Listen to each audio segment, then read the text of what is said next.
There's a way kings talk. And the worst thing you can do in the presence of a king is to doubt his words. Have you ever talked to a very rich person, very wealthy person, and you're talking about something and say, okay, don't worry, I'll do it. Then you're following him and say, you say you will do it. You say you will do it. After a while, you become a nuisance.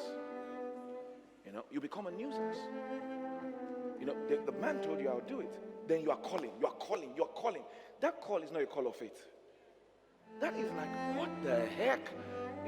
Among his friends, we're wondering, who is this person? Then you know what? He'll do it for you, then he'll close the door. Because he's thinking, you don't know me. You don't really know me. You don't know my heart. You are looking for my hand. So he closes the door to his heart, to you. But have you ever seen a child that has this faith in his father? And the father is going out and the child says, Daddy, buy me aeroplane. I tell you, it doesn't matter if the father is living in Ajegunle. That child believes that the father, as he's going out today, is going to buy him an aeroplane. You didn't hear what I just said? And when the child sleeps the next day, wakes up the next day and says, Daddy, where's the aeroplane? He says, I'll get it. The child says, okay. And goes. Believes. No doubt. No doubt. You as a father, though, you know you have to buy that airplane. Eventually, because after a while, you may teach that child not to trust you. Because now you'll not be wondering, hold on, Daddy does not keep his word. Doesn't keep his word. But we have a heavenly Father. I have a heavenly Father. David shouts it and he puts it this way. He said, the Lord is my shepherd. Look at what Jesus said. He said casually, feed them. He said, feed them. Just feed, feed everybody. They said, Lord, even if we have a whole year's salary, 3 years' salary, we put it together, we cannot feed these people. Then he shows us how the kingdom works. He says, what do you have? What do you have? Letting them know that when he told them feed them, he was telling them that what you need, you have. What you need, you have. It's a principle. What you need to start, you have. He said, what do you have? It sounded like what he said to Moses. He said to Moses, what's in your hands? What's in your hands? Moses said, nothing but a rod. He said, that's all I need. Jesus said, what do you have? He said, there's nothing here but a boy's lunch. He said, give it to me. Jesus showed them how to live. He took that thing. Bible says he invoked a blessing on it. And Bible says, how did he do that? How did he invoke the blessing? Thanksgiving. Thanksgiving. He thanked God that what he had was all that he needs to start. This building that you are sitting inside, the day I was in the office, the day the Spirit of God spoke to me and said, let's start. What we had in the account was 400,000 naira. That's what we had. The Spirit of God said, start. That's all you need. I called the engineer. I called Brother Desmond. I said, Desmond, we're starting this project tomorrow. He said, he had given me a bill. I'll give you an example. The foundation that you are sitting inside, the foundation of this building, just the foundation of this building was 60 million naira. Just the foundation. That means we buried 60 million under the ground.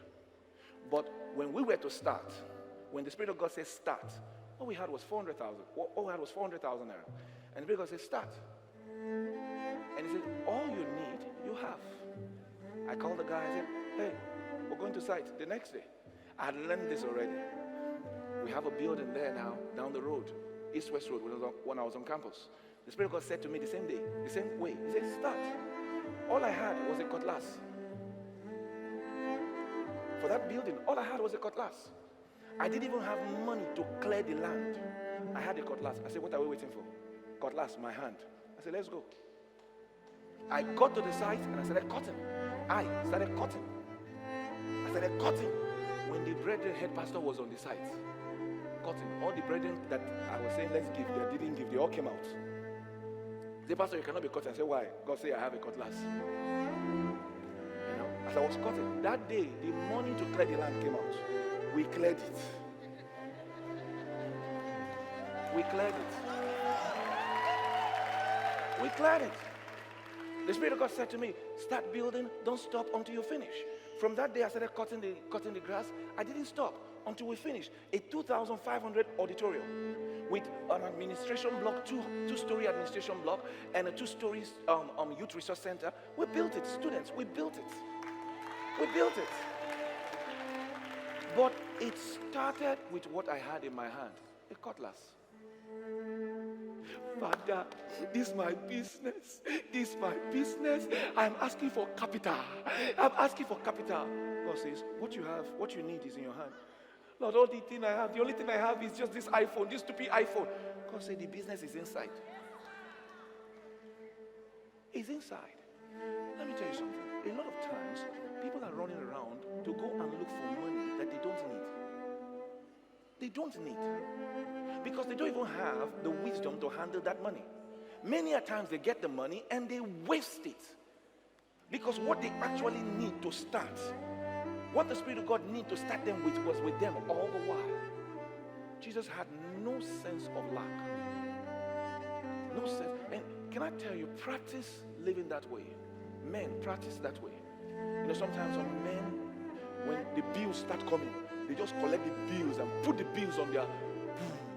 Oh, there's a way I act. Okay, we need to pay for this. Okay, it will be done. Yeah, it will be done.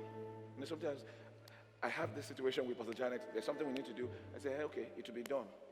And I say, is that it? I say, yeah, that is it. What else? It will be done. When do you want it? Okay, it will be done.